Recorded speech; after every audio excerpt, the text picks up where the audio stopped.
Okay, ma'am.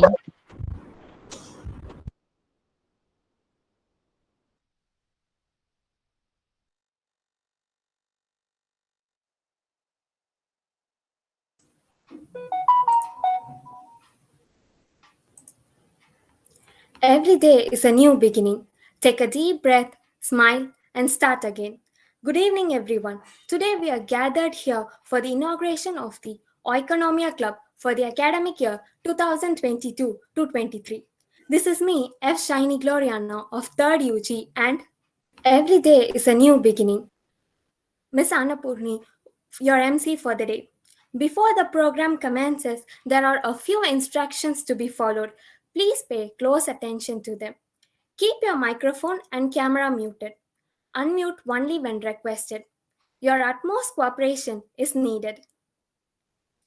The best preparation for tomorrow is doing your best today, said by H. Jackson Brown Jr. With each sunrise, we are given a chance for a new beginning, the chance to do with it what should be done and not to be seen as simply another day to put time in. To make this year's club activities worthwhile, let's start this inauguration with the blessing of God. Here comes prayer song.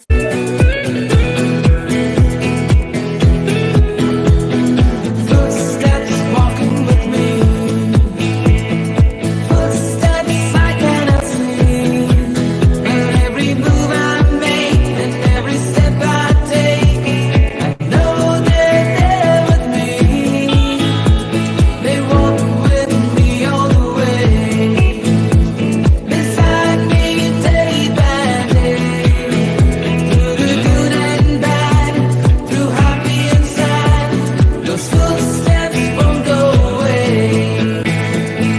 Footsteps walking with me. Footsteps I cannot see. But every move I make and every step I take, I know they're there with me. They walk with me all the way. Beside me day by day. Through the good and bad, through happy and sad. The footsteps won't go away.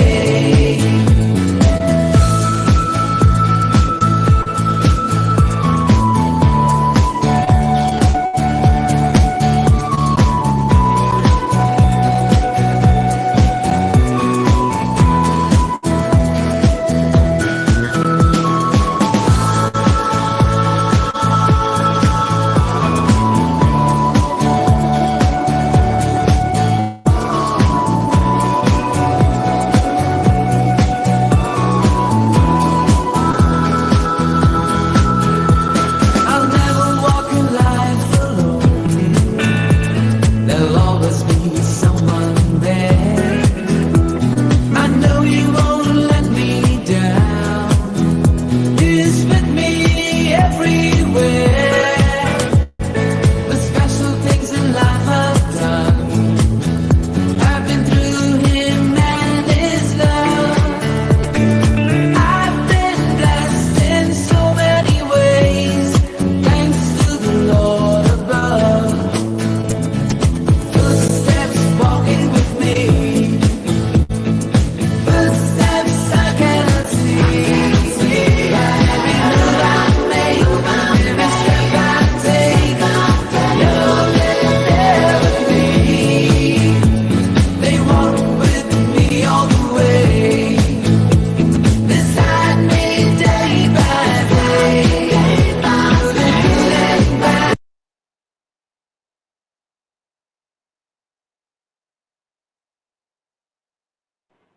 Prayer. Almighty God, our Heavenly Father, thank you for blessing all of us with a new day, and thank you for gathering us all together for this auspicious occasion. Heavenly Father, we come to you today asking for your guidance, wisdom, and support as we begin this meeting. Master, we seek your blessings and guidance throughout this event. Father, grace your blessing upon us to complete this event successfully. Lord, we are about to start our club in this new academic year. Father, give us your wisdom and be with us in each and every step that we take during this academic year. Master, we pray for our guest speaker, Ms. Anupa S. Nair. Lord, bless her and guide her and be with her in all her activities. Lord, bless each and every one who are present here. In Jesus' precious name we pray. Amen. Thank you, Miss Amita.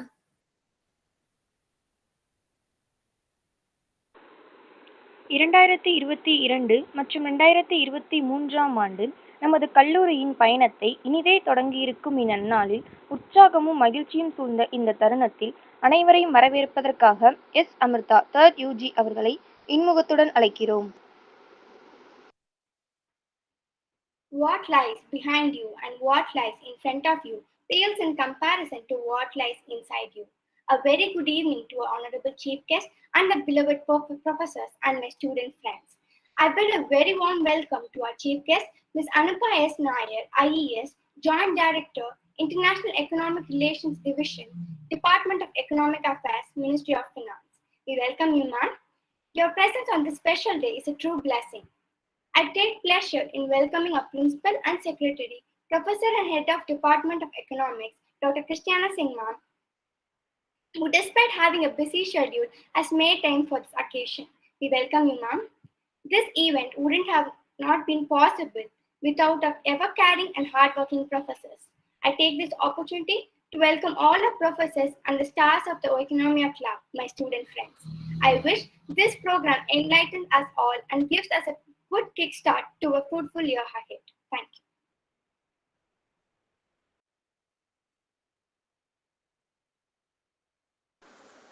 நளினத்தை நடைக்கொண்ட நளினையாய், நடனத்தை நளினியில் ஏற்றும் நங்கையாய், நாளிசையில் நாற்றிசையும் விளக்கச் செய்யும் நாயகியாய், கண்ணும் கதை பேசும் காரிகையாய், கருத்தோடு கலைநயத்தையும் கண்முன்னே கொண்டு வந்து இனிமையான இசை மூலம் தன் நடனத்தின் வாயிலாக அனைவரையும் வரவேற்க வருகிறார்கள் நம் துறை மாணவிகள்.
Thank you, friends.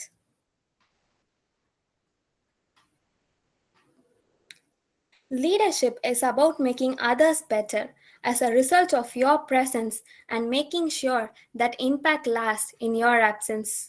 I invite Dr. Christiana Singh, Principal and Secretary, Professor and Head of the Department Economics, to address the gathering. Good evening to one and all gathered on this virtual platform. It is indeed a pleasure and also, I think, a matter of pride that the Department of Economics has managed to, master the best of both worlds. the real and the virtual, and use whatever is available as best as possible with the given constraints. You know what? I think all of us have mastered to a certain extent our subject, economics, because that's what economics is all about.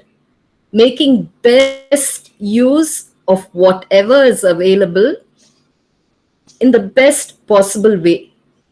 What did we need today to get our inaugural going? We needed a distinguished speaker, someone whom you would be able to identify with. And I'm grateful for the connections that led us to Miss Anupa Nair being with us today, an IES officer working for the Ministry of Finance. I'm sure what she's going to share with us is going to inspire each and every one of us here. The student team and the teachers who've gathered here, we pride ourselves in enjoying our subject. As I've oft told you, there's no better subject than economics because it really gives us a better understanding of the world that we live in. It also helps us to make decisions, to plan for the future. And the education that Lady Doe College offers you is a holistic one. So it's not just what you learn from the books, it's not just those classroom sessions, but it's what you learn by going out into the world, interacting with each other. We cannot exist in this world as individual persons. Neither can we celebrate meaningfully our 75th year of existence as a college by just thinking about Lady Doe College alone. And I'm sure as soon as I mentioned 75th year, you would have also thought about our celebrations as a country, celebrating the 75th year of its independence. So, what do we need to think about? We need to think about connections beyond us. We need to think about how we connect with other persons, with the society, with the world at large. Whether we think of ourselves as individuals or as a country, the exercise is just the same. And whether we express ourselves by writing things down or by speaking of it from the heart or expressing it in various forms through dance, through your art from waste, through pictures, through videos, through talk shows, through debates, through quizzes. That is what the Department of Economics promotes through the academic club, the Oikonomia club, that we are here to inaugurate for this year. So, as we enter into this session,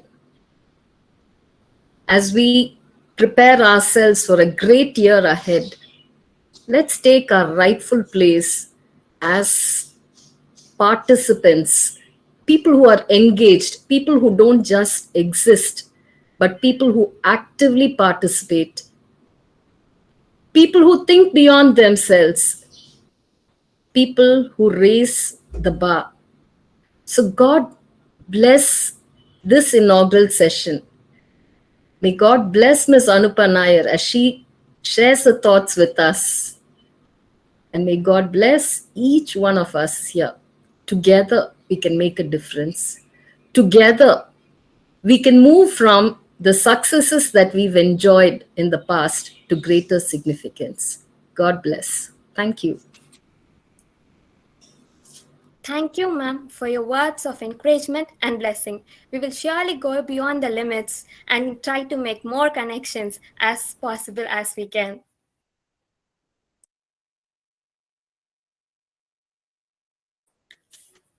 Now I invite Divya J of 2nd PG to introduce the chief guest of the day. A very warm evening to one and all gather here for the most auspicious good form of our Oikonomia Club. I am so privileged to introduce the gorgeous chief guest, Anupa S. Noyer, who is presently working in Indian Economic Service (IES) as a joint director in the International Economic Relation Division from the Department of Economic Affairs, Ministry of Finance, Government of India. Anupa S. Nair has completed her undergraduate and postgraduate in economics from the University of Kerala, and she has completed her MPhil in applied economics from the Jawaharlal Nehru University, New Delhi.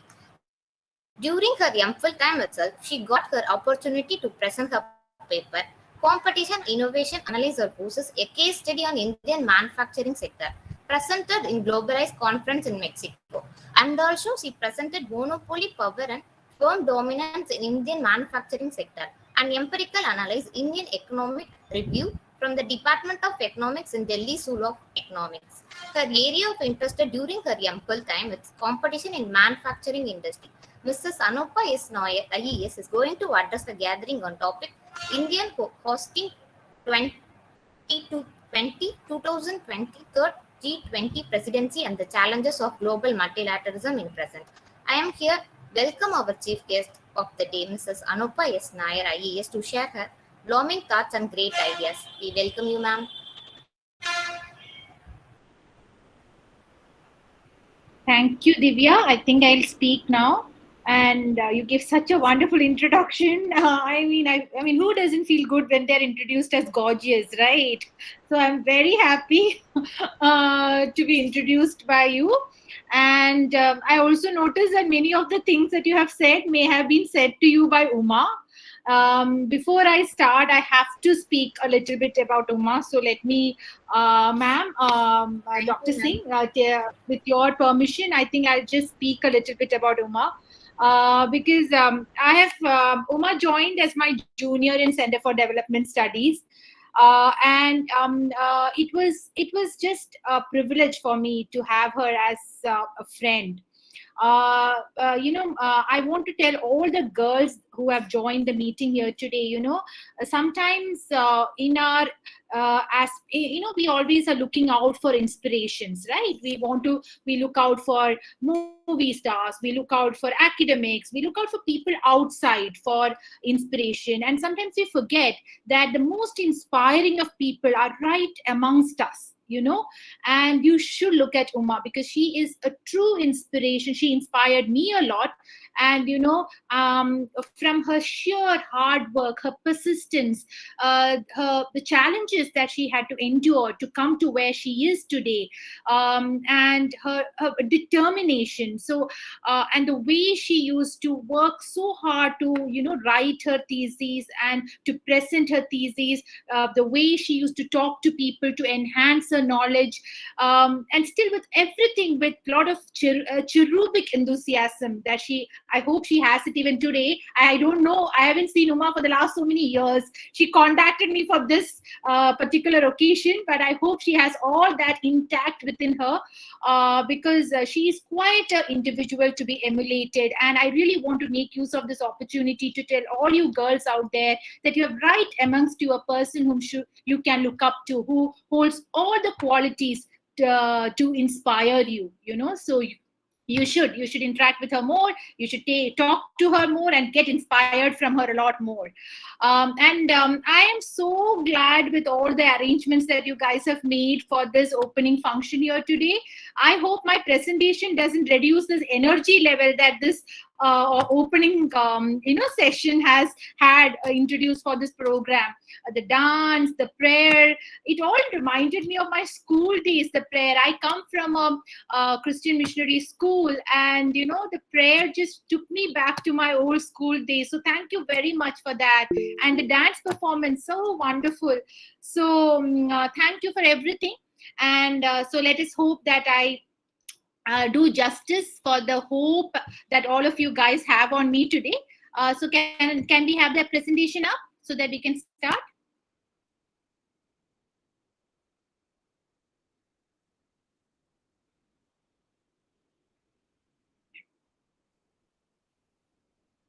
All right, thank you. So what I plan to do is, and this is what Uma has directed me, so I'm following Uma's directions.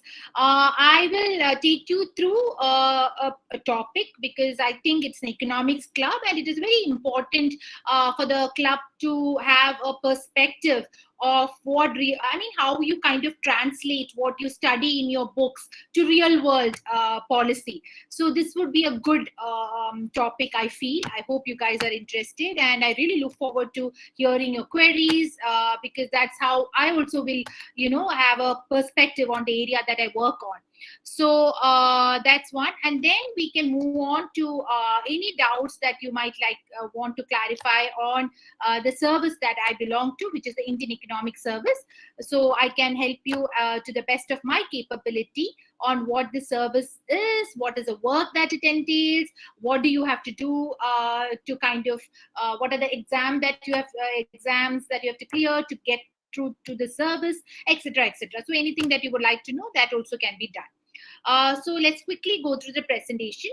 The topic that I want to discuss with you today is multilateralism at crossroads. So let me just give you a context why I am making this presentation to you, because it's related to the work that I do in the Ministry of Finance. So as I was introduced by your colleague, I work in the International Economic Relations of Ministry of Finance. So the kind of work that we do is, India is a member or participant in many international forums, like the Group of 20, like the United Nations, like IMF, like World Bank, etc., etc.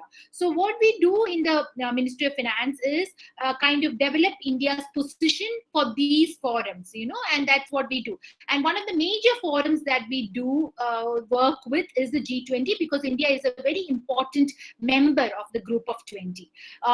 So we kind of engage, kind of develop how India has to respond to the issues that the Group of 20 discusses, as well as what we can, how we can use this G20 to help voice the concerns of the emerging market economies in the global policy making scenario. I'll come to the G20 shortly, but before that, I want to kind of take you through the global multilateralism landscape. So can we have the first slide, please?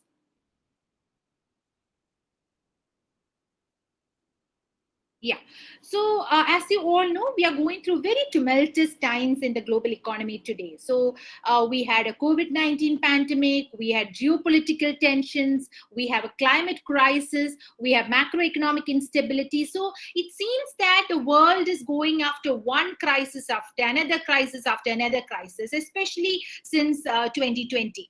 And therefore, now, if you look at all these crises, you understand that none of this crisis is bound by boundaries, national boundaries. They are very global in scale.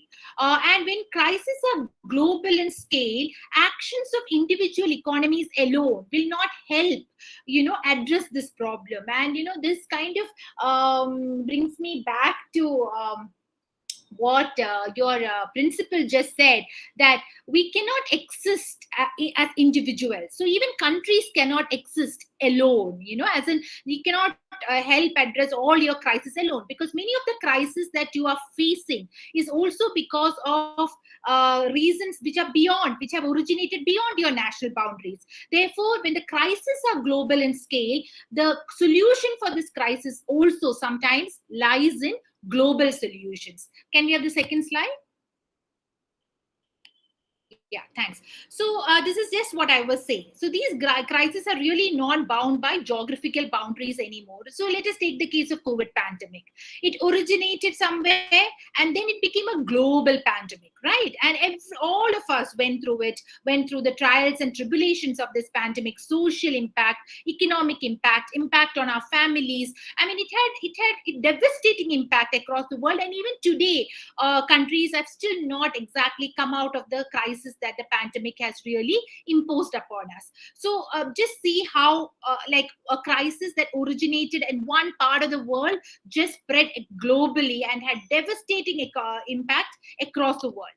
Like also, let us look at some other crisis. Let us look at the current geopolitical tensions, right? So what has it caused? It caused food crisis, it has caused energy crisis, and countries across the world are facing serious threat.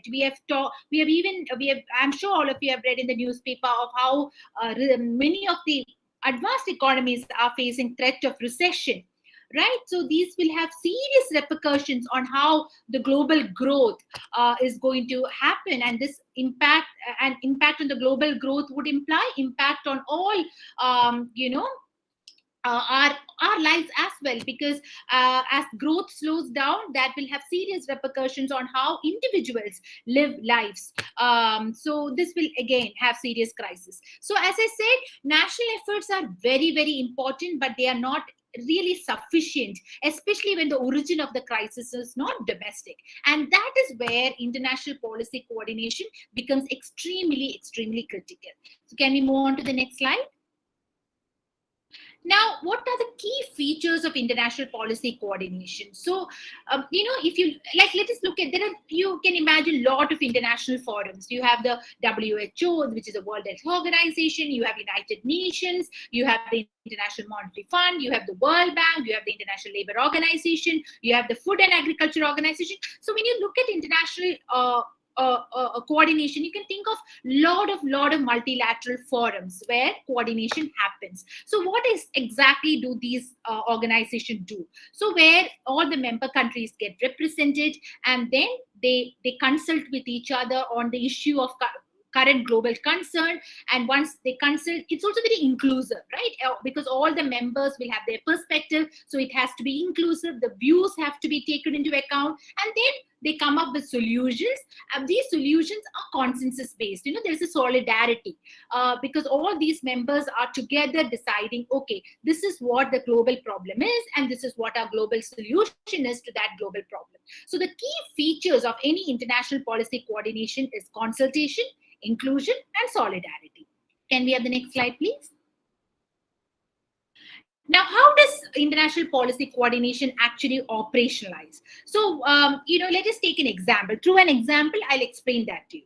So, you will have, let us take pandemic itself, because that is very, it's a very present crisis, and I'm sure all of you will be very aware about what is happening in that space. So, you obviously have collaboration among countries, right? So it is like countries will, like India help lot of our neighboring countries during the period of the crisis. We provided aid, we provided vaccine. So that's how countries help each other with through in whichever way they can support to help countries go through this crisis, to emerge out of this crisis. So that is one facet of international policy coordination. Another facet is international organizations. So you will have, say, the IMF. It will provide some emergency financing. You will have the World Bank. The World Bank will provide long-term financing because you need some structural reforms to happen. So in the time of crisis, the World Bank came up with a lot of funding on helping low-income and developing countries build up their health infrastructure. So that is the financing element, right? So they help to provide a lot of financing. Then there are multilateral forums. So the multilateral forums, say for example, the World Health Organization.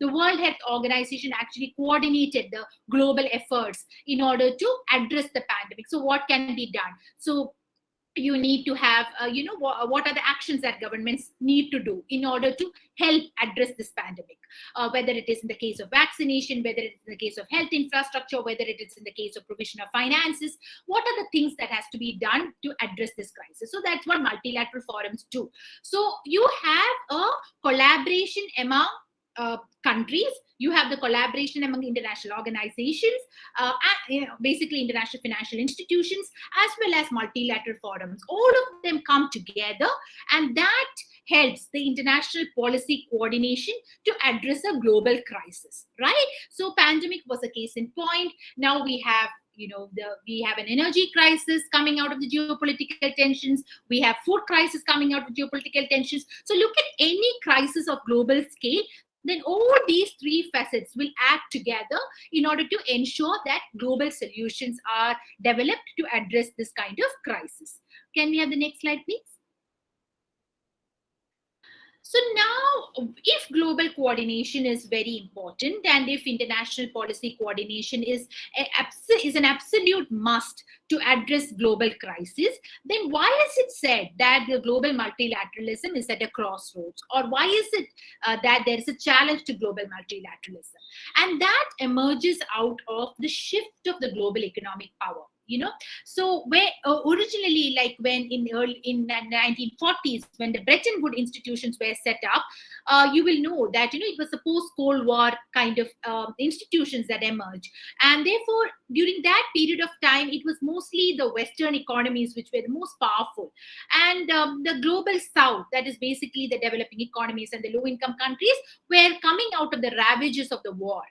Of the World War and stuff like that, and many of them were colonies, and they were coming out of their colonial period. They were gaining independence, so they were not very powerful in the global policy making domain.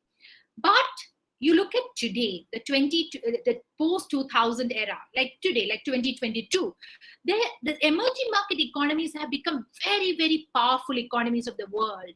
There is a shift in the global economic power, the global South. So there is something called the global North, which is the Western economies basically, and then the global South, which is the terminology that is given for the emerging market economies, the low income, the developing economies. So the centers of economic power today is the global South.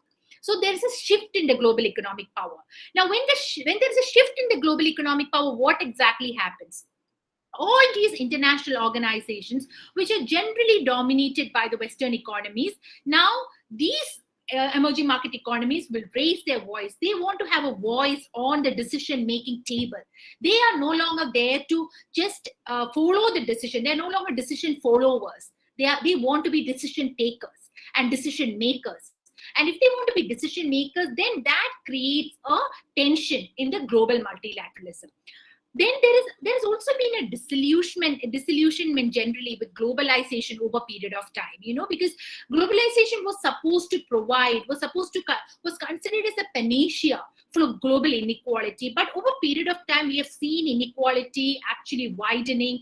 There has been social tensions emerging. So this has also caused, and multilateralism advocates globalization, right? And when there is a disillusionment with globalization, that automatically creates a challenge to multilateralism as well. Then there has also been, over a period of time, struggle with finding path to effective implementation of key global commitments. So let me give you an example here. Climate. So all of you will be very familiar with the Paris Agreement. You will all know about the Kyoto Protocol. So climate is a very, very major global crisis. And therefore, there is a lot of global action that is needed to address this crisis of climate. So now what do we do about it? We need globally coordinated action. And countries have come together. They have come up with commitments on how they can address this climate change. But however, over a period of time, these commitments are not getting fulfilled. So countries, they agree to, addressing this commitment that we will do this, or we will put in so much of money on the table so that, we can give so much of technology. We can transfer technology to low income and developing countries so that they can effectively move towards green transition. We will provide finances, but neither their flow of finances nor the flow of technology to low income and developing countries has been sufficient enough to help them move towards green transition. So that is kind of a failure of the global commitment to a global challenge, right? So that has also caused a disillusionment with multilateralism generally.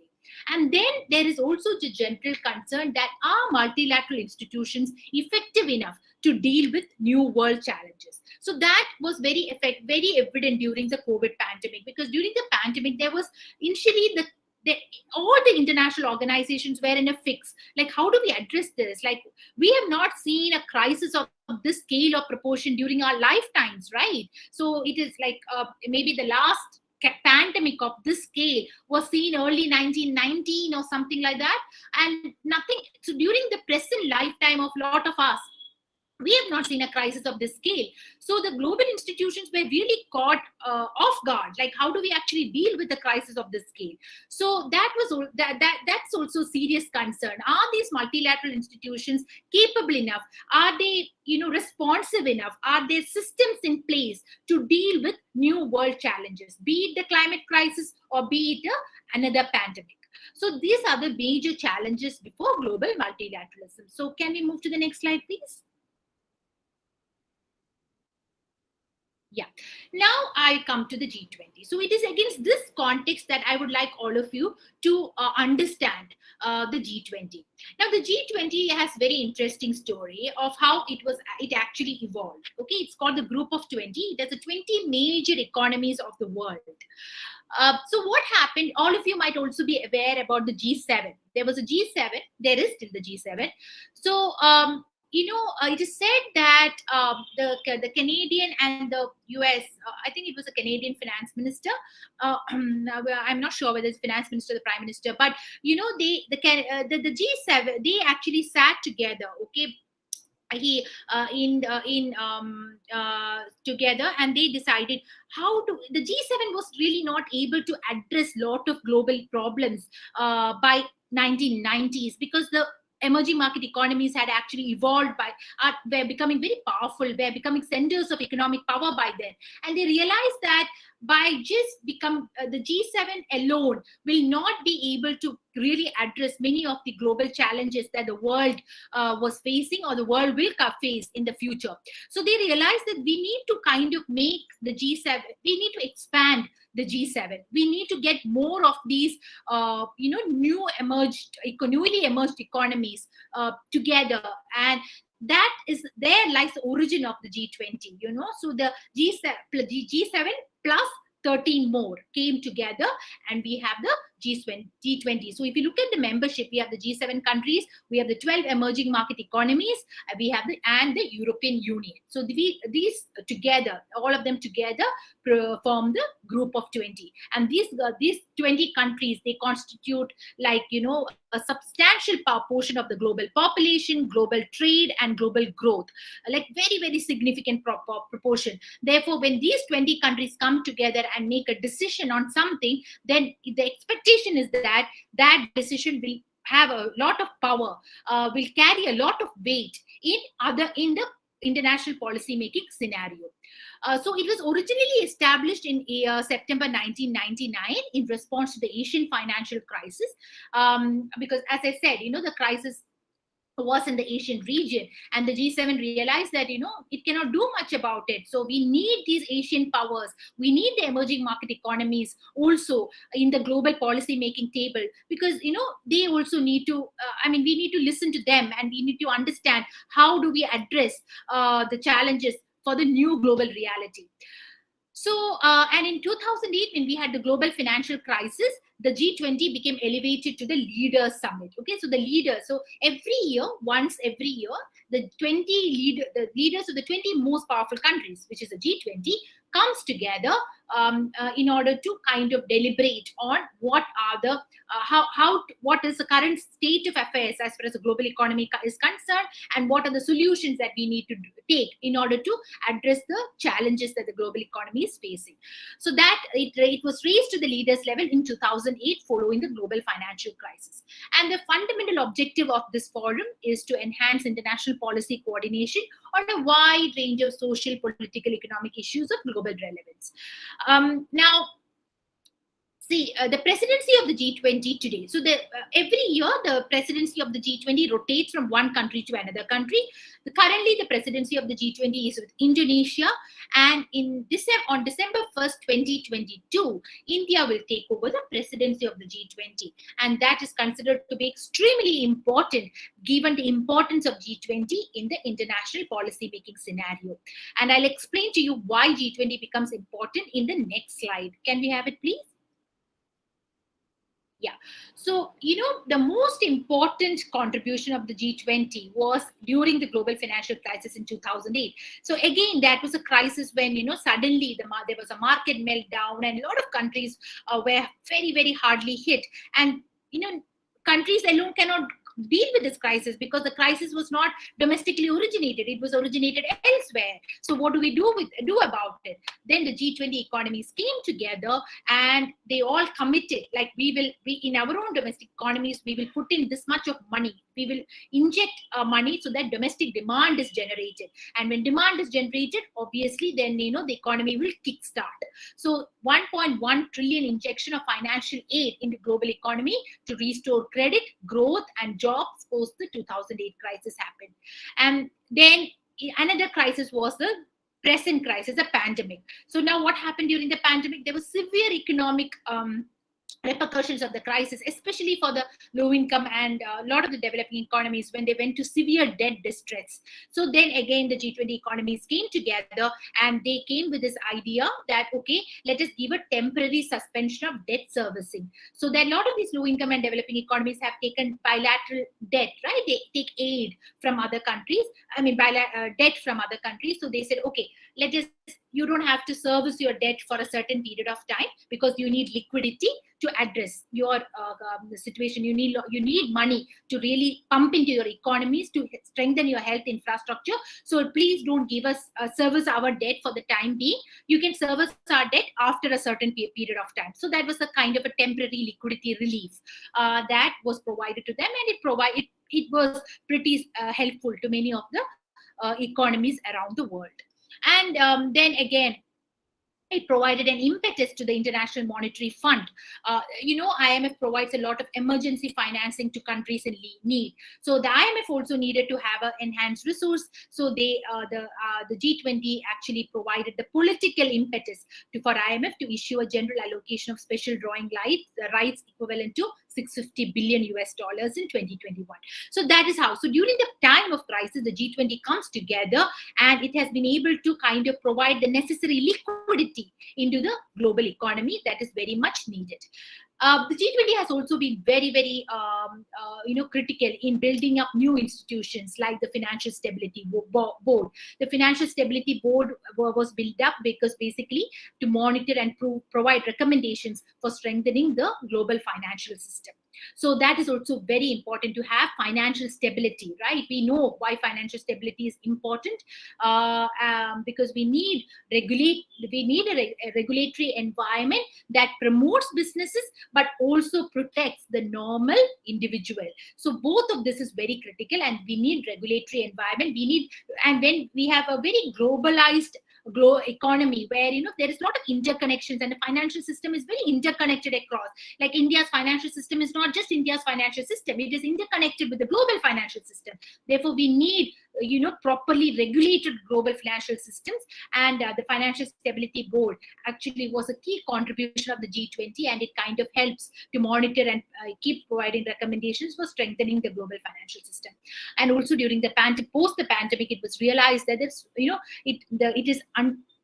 the World Bank and the World Health Organization has actually have estimated that almost the annual health financing gap is around 10 billion USD per year. And that is a quantum of money that is actually required to address, the global health financing gap.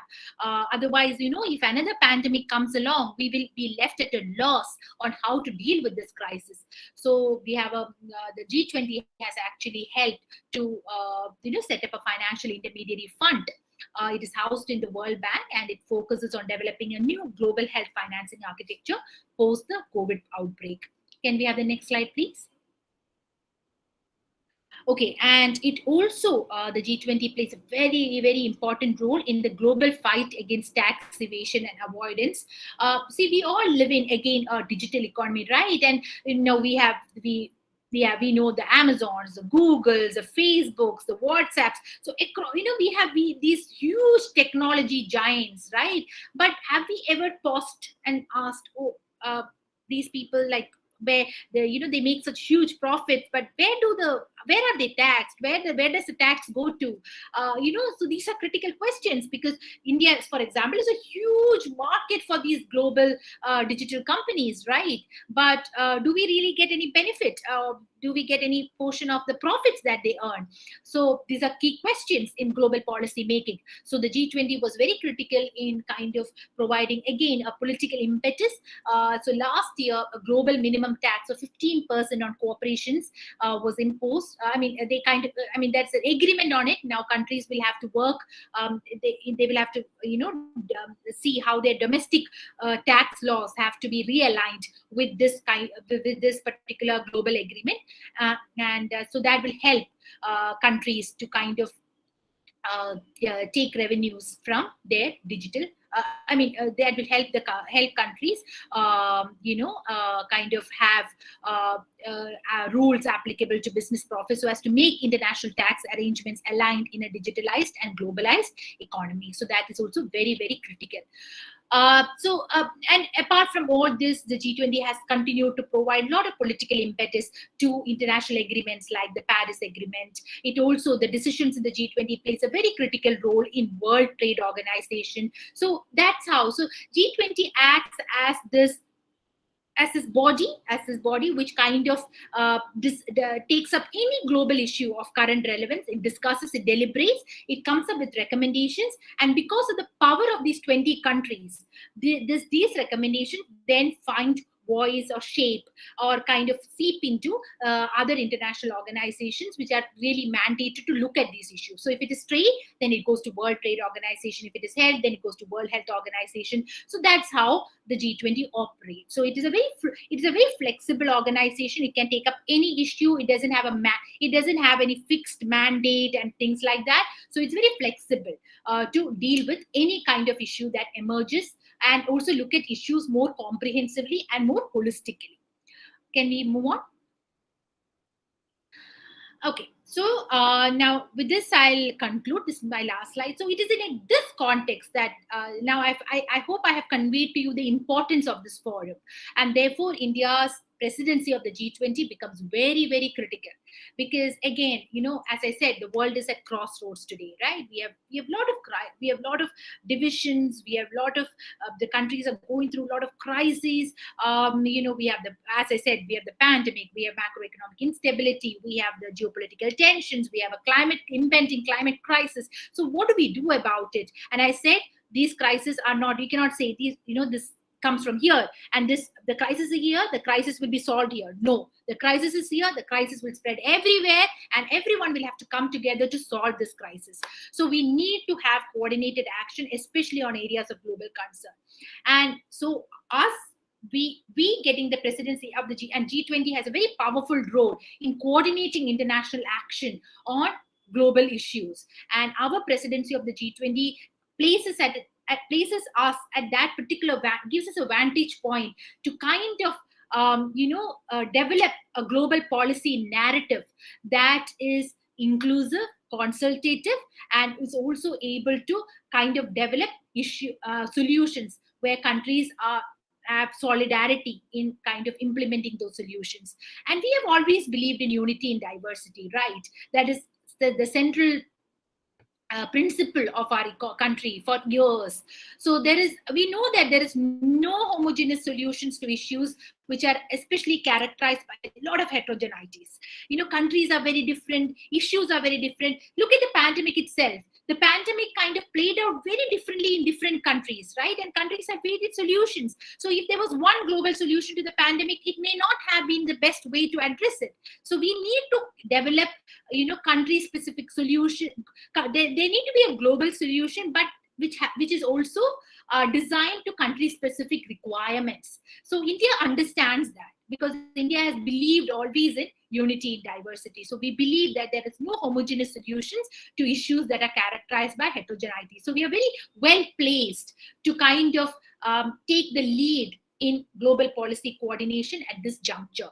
We are the voice of the global south. We are a very, very strong emerging market economy, as well as we are a key partner to all the major advanced economies. So we are very well placed to play the balancing act in the global arena. Therefore, when our presidency starts in December 1st, 2022, we'll have a lot of meetings at the official levels, at ministerial levels, on a wide range of issues, financial issues, development issues, and all of that will culminate into a leaders summit, so which will be headed by our Prime Minister, and which will also be during the leaders summit, all the heads of nation of the 20 of the member countries of the G20 countries will be present, and then they will kind of explore how over the period of time these the officials and the ministerials have all worked together the 1 year of the Indian presidency to develop solutions for the global challenges of the day.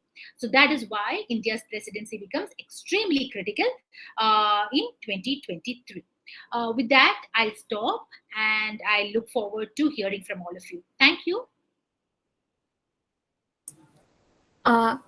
Students who are connected via YouTube, you please post your questions in the chat box, the live chat. People in this meet, you're also welcome to ask questions.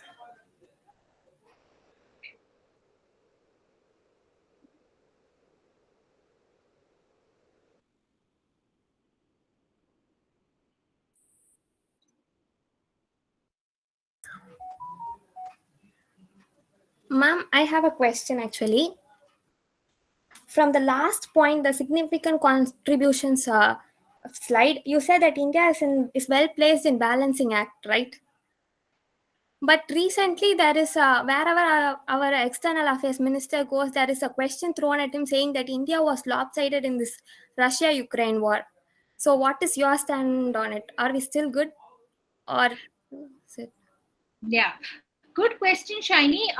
So yeah, so if you look at it, so India has been now what my minister of external affairs says is what the answer would be, right? So I mean that is the stance of the government of India. Now India has always been a very we have always played a balancing act, because we have to there is every country does it, it's just not India. It's balancing the domestic interest vis-a-vis the international interest, right? Therefore and geopolitical tensions, there is no this way that way, there is no one side versus the other side. Every country has taken actions which are in aligned with their interest. So if you also recall, there was this very very famous response which our minister of external affairs gave during one of the meetings, where one of his press interactions, we do talk about the West imposing sanctions and stuff like that, but also there has been cases about like how do we deal with this crisis, like how because our relationship, as I said, the countries are very interconnected today, right? So when the countries are very interconnected today, then is there one solution, like you oppose or you don't oppose? Hi, am I audible? Yes, ma'am, you are audible. Oh, okay. All right. So as when countries are interconnected, you cannot have a simple solution to problems anymore. And that's exactly what I was talking about right now. Multilateralism today don't have a single solution. So countries have to continuously balance their domestic interest vis-a-vis their international interest, right? And therefore, as our Minister of External Affairs have always said, India has always taken a stand which is in the best of interest for India as a country, as well as its standing in the International Committee of Nations. So my answer for your question would be same as what the Minister of External Affairs have always been saying. Okay, and the reason for that answer is there is no simple solutions anymore. The countries are very interconnected. There are so many trade connections, there is so many commercial connections, and therefore the solutions are never simple. Yes, ma'am. Thank you, ma'am, for that answer. Thank you. Do we have any other questions?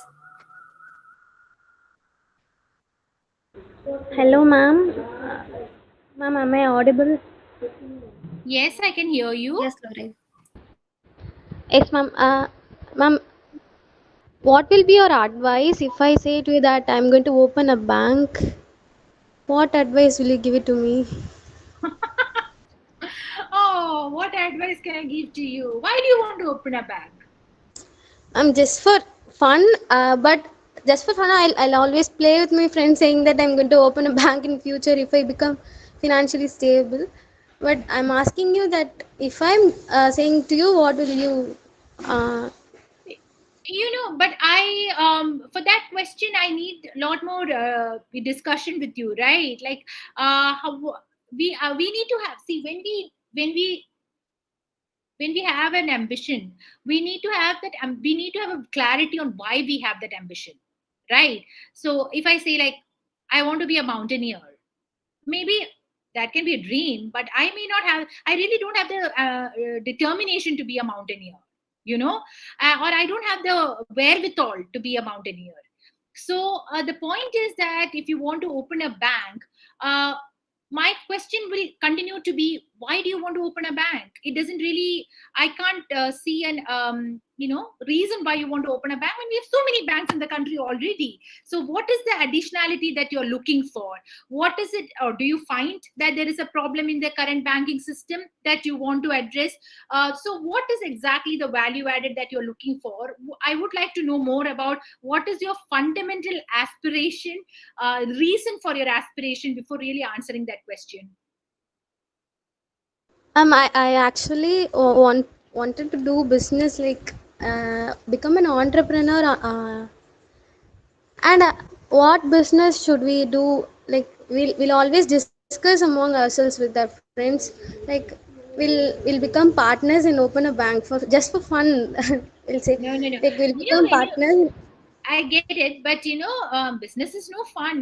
Business is a very, very, it requires a lot of clarity of thought. It requires a lot of, understanding of what you are doing. So, I mean, as a fun conversation we can have, but, when you're, I think, you need to kind of explore, you need to kind of look out, you need to find out what you actually are really interested in, what your passion is. Because I'm not really the right person to answer this question, because I don't have anything to do with businesses. But I think, from what I have read about businessmen who have made great marks in the field of business, what I have always understood is that it is passion. It's true passion on what you, it's never, uh, once you start doing it, it can be fun, but it is ultimately true passion, a true passion and true clarity of thought. No businessman has done wonderful business by having a confused mind. Having a clarity of thought and having passion are two critical things, because these two will then help you to work hard, to have a vision, to have a roadmap to what you actually want to do. So I think your name is Lorraine. So Lorraine, I'll kind of advise you to keep thinking, keep wondering. Being an To be an entrepreneur is a very good, what do I say, ambition. But what exactly do you want to do? You need to find your passion, and if you explore and you figure out, and then still you kind of come to the conclusion that I want to do something in the financial sector, then you will find your answer along the way. But right now I can't answer your question because I'm not very clear of your the reasons for your ambition. But keep exploring. That's my advice to you. Sure, ma'am. Sure, ma'am. Thank you, ma'am. Hi, ma'am. Uh, this is Amrita. So, ma'am, a tip that you would give for the students who want a clear Indian economic service. Yes.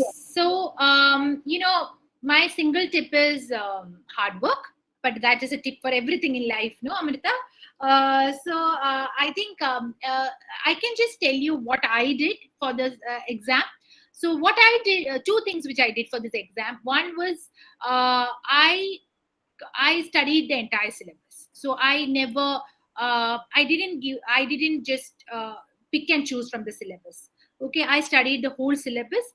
That's something which I did. And you guys are at the right time in the. You are in masters or bachelors? Bachelor's, ma'am. Bachelor. So you have, I mean, you this the fundamental qualification for this exam is masters. So you have time, and it will be a good thing if you can give this exam soon after your masters, because then everything is very fresh and clear in your mind, right? And so study your syllabus properly. The exam has a very clear syllabus, so don't pick and choose. Study the syllabus in entirety is something which I will tell you. And second is, you get a lot of question banks of the Indian Economic Service from the market, right? So I used to write and practice. So that is something which I did a lot. So I used to have these time. There's 3 hours was the time for exams, if I remember. I think for each paper. So I mean, used to write with the 3 hours. I used to be a little systematic with that, and I used to kind of answer the questions with the time limit, because the trick of this exam is in answering the question. You may know everything, but it is about at that point of time, how do you frame your answers, right? And for every answer they have word limits. So there is no point writing, just keep on writing and writing and writing, because that's what I mean, I have done those mistakes in the past, but when I cleared the exam, I remember very categorically, I decided in my head, if it is 200 words, I'll stick to 200 words. Okay. I will not write beyond what is asked for. So because I kept practicing, I answered a lot of question banks before. It kind of helped me during the exam also to write to the word limit, and also express my answers in the best possible manner. So that's the two things which I will always advise anybody who wants to write the Indian Economic Services: finish the syllabus and practice question answer writing previous question, answering previous question papers a lot. That will help you. Thank you so much, ma'am. Do we have any other questions?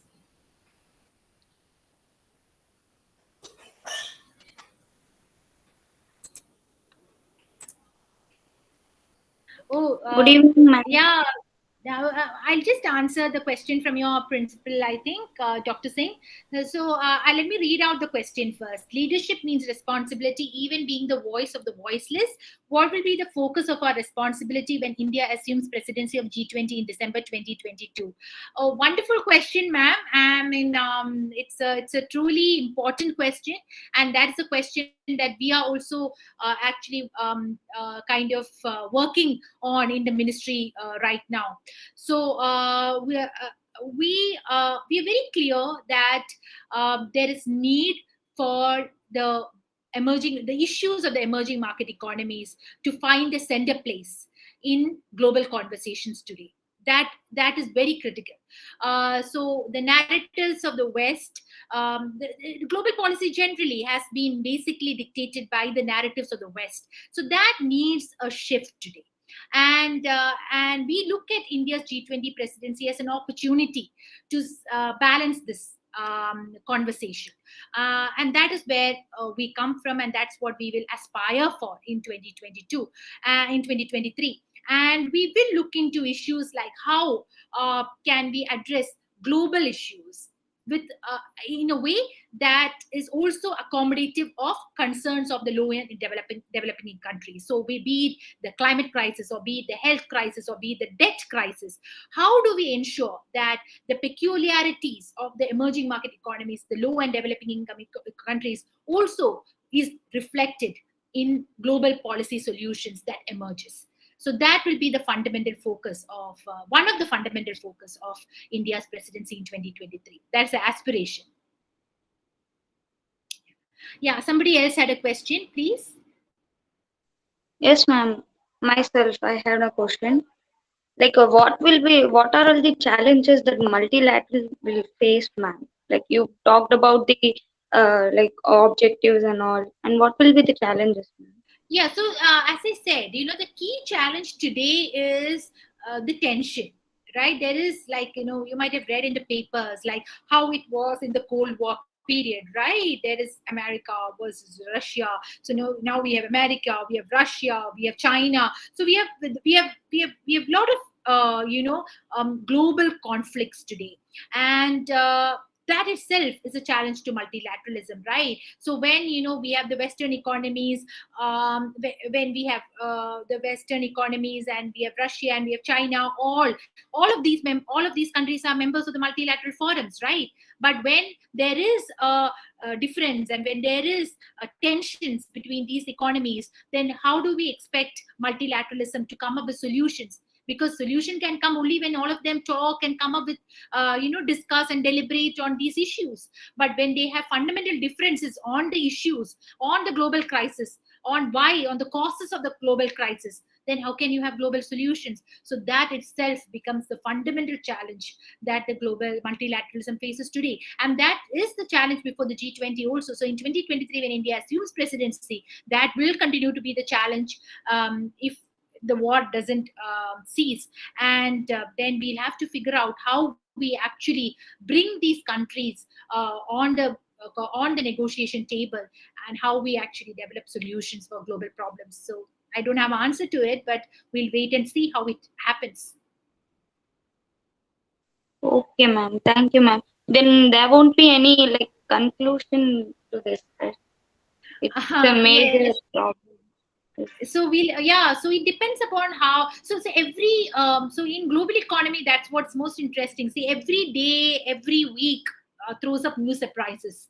So we'll wait and see how situation evolves, and if situation evolves and it happens well, then we of course can have a more collaborative environment in the global economy. But that's what we will always hope for. That's something which, see, even if when the situation is so divided as of today, we still found solution, right? We found a solution to the pandemic. We found a solution to cooperate together during the pandemic. We also found a solution to kind of come up with some financing arrangement to address the global health challenge. So we will. I mean, I am a optimist. So I fundamentally believe in the capability of the global economy to come together at the end of the day, and to develop solutions, because everybody knows nobody lives in a Robinson Crusoe economy, right? We are all interconnected. So if we are not collaborating, that means a losing proposition to all of us. So we need to collaborate. So that is fundamental. Everybody knows that. So I believe that countries will come together and countries will figure out solutions for global issues. So let's be positive, Ravina. Let's not give up, right? Yeah, yes, ma'am. Thank you, ma'am. Yeah. Ma'am, Okay. I think I have a question on the chat. If I may, I'll read it out. It's from Devi Priya. It says, "What about the dominance of developed nations in the G20?" Yes, good question. So we see. So what we have seen is that the Western economies are, there is a lot more. What I can say is that coordination among the Western economies when it comes to global issues, right? But the emerging market economies, they're emerging, so they have a lot of issues to confront, both domestically and internationally and stuff like that. So coordination becomes a little bit more challenging when it comes to the emerging market economy space. But so that is essentially what. So that's the answer that I gave to your principal as well. So our attempt would be to kind of bring the voice of the emerging market economies onto the global policy conversation, and to get it reflected there. So the G20 itself, the emergence of G20 itself, is a reflection of the emergence of the global South, the voice of the emerging market economies. When the West realized that they cannot have it their way, and there is a need for the global to listen to the voice of the emerging market economies, the G20 originated because of that. So the origins of this organization lies in recognition of the importance of the emerging market economies. Therefore, that is a continuing objective, and that will continue to be a focus of our presidency as well. Yes, somebody else was asking. our questions ends here, ma'am. Thank you for the very educative session. Now I request everyone to turn on their camera for a photo session. Everyone, please turn on your camera for a photo session.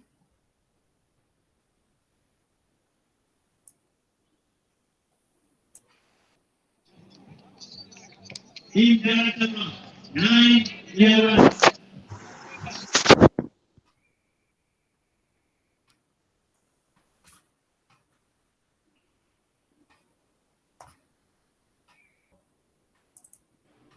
Thank you all.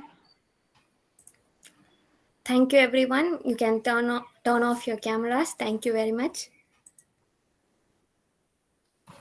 Alone, we can do so little. Together, we can do so much, said by Helen Keller. Here comes the introduction of the Executive Committee of the Oikonomia Club for the academic year 2022 to 23.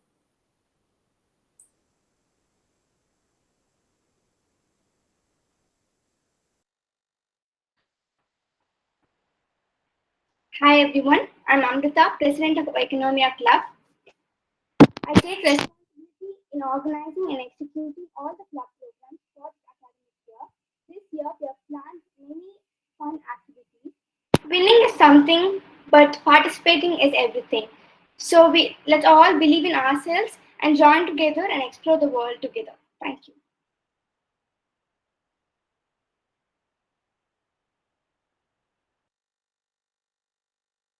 I'm Jay Divya. I'm holding the position of PG representative and Economic Club. My role is about assist the president in conducting the affairs of the club. As a PG representative of Economic Club, I request my juniors to be more friendly. There are many activities that is going to be held in our club. I request everyone to be take part of it. Thank you.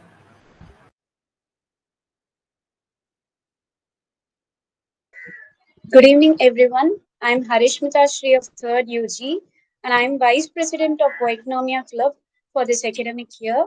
Actually, I'm very excited to work on this club. So, I'll be engaging with President and PG representative in conducting various activities. And I will also ensure that the works and activities which has to be done perfectly along with the President. So, you can even contact me if you have any doubts regarding the club.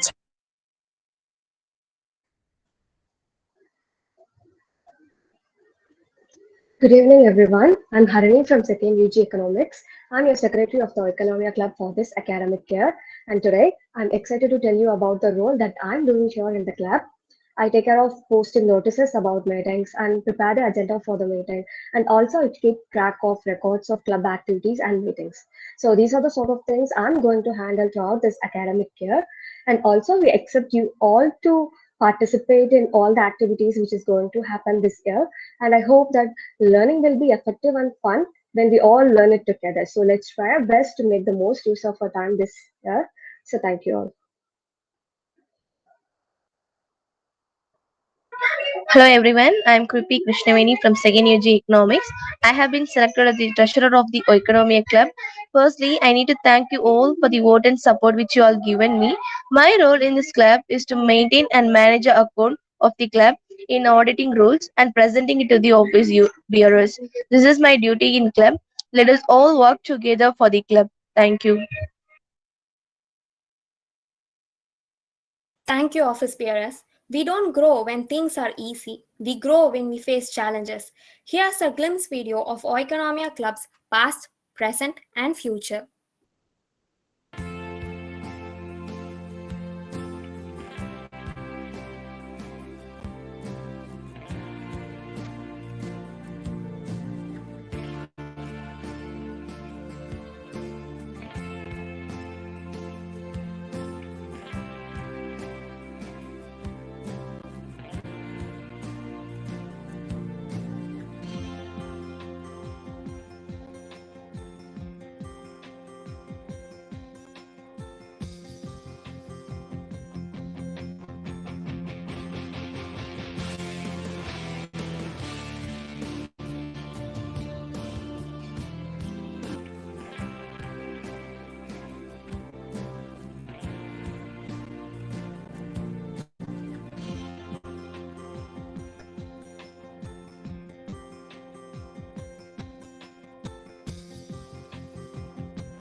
The great thing about new friends is that they bring new energy to your soul. Here comes Amita as president of Oikonomia Club to inform about the activities of Oikonomia Club for the upcoming year. Oikonomia Club provides ample opportunities. It makes learning of economics more enjoyable and provides a forum for creative expression of students. For this academic year, the Oikonomia Club has brainstormed ideas to make learning fun. The first one that we initiated was the formation of different committees: social media, cultural, and communication. These committees help in smooth functioning of the club and act as a forum for exchanging ideas. The committee enhances students' thinking skills and hones their leadership skills. The next new step that we took was opening an Instagram account for the Department of Economics. We use this platform to post about the important happenings of the department and the club. But not only this, we have come up with few activities to perform through the social media account. Let's have a look at it. EcoBus. EcoBus is all about providing weekly updates on current issues every Monday. This enriches our knowledge and helps us to stay up to date. Next is the Eco Quiz. The name itself explains. It's a quiz activity. So the questions for the quiz will be posted every Friday, and the answers will be revealed immediately with a little information about the answer. This helps you to gain a wider knowledge. Helpful pointers. Here, we provide useful tips or guidance regarding competitive exams or any other exams. And also, we provide some career guidance which can help you choose a proper pathway for your future. Next is the light of life. Social media can be a great platform to reach out to people. This light of life is about spreading awareness about various issues happening worldwide. Think different. Many people follow the words of others and don't have an individual perception. Think different gives you a chance to think about global issues from a different perspective. Next is the roundtable. It is an online discussion forum where we can express our views on different topics, and also this provides us a networking opportunity by interacting with many people around the world.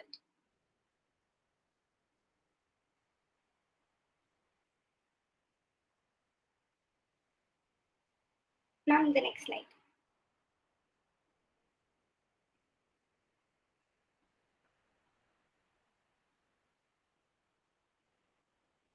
Peer learning is an educational practice in which students interact with other students to attain educational goals.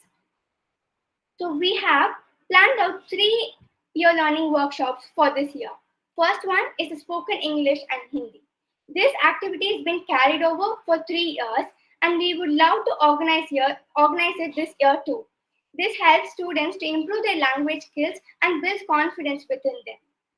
The next is learn the technology. This is a new implementation for this year.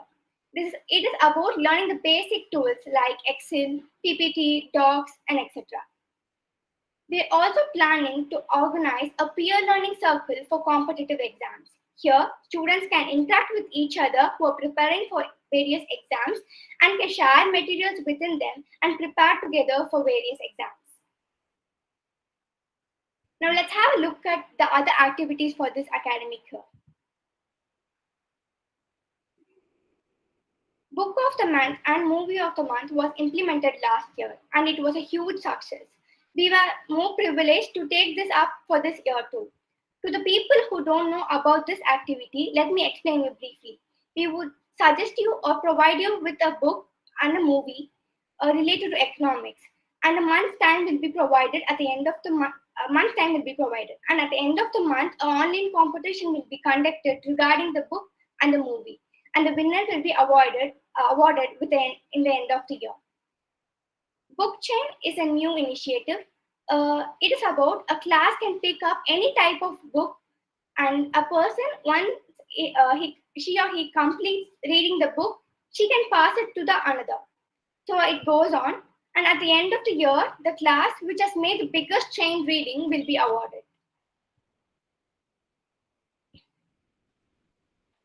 Next is the intercollegiate meet, inter-school meet, and the interdepartmental meet. This is something that excites each one of us. So it makes learning productive and creates a better relationship with the community.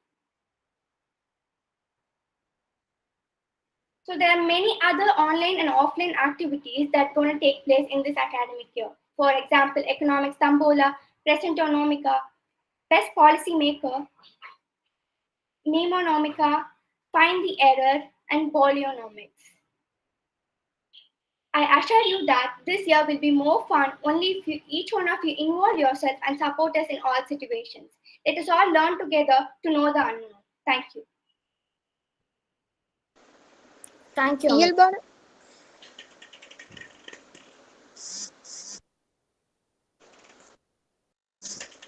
இயல்பான வாழ்க்கையில் நாம் கொடுப்பதை விட அதிகமாக பெறுகிறோம் என்பதையும், நன்றி உணர்வினால் மட்டுமே வாழ்க்கை அழகாகிறது என்பதையும் நாம் உணரவில்லை.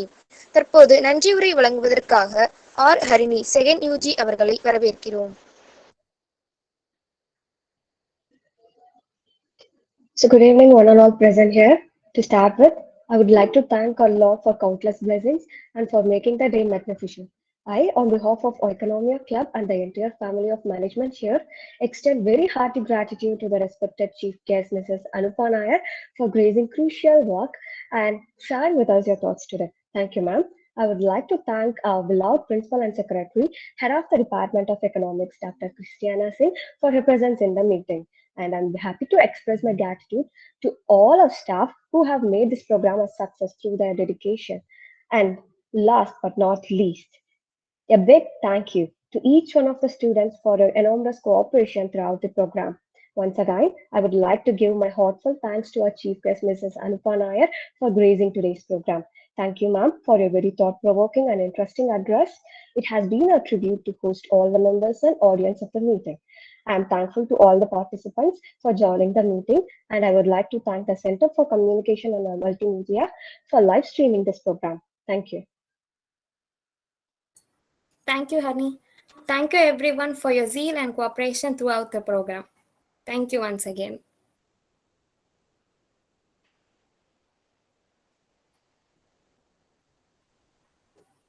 You can leave the meet. Thank you.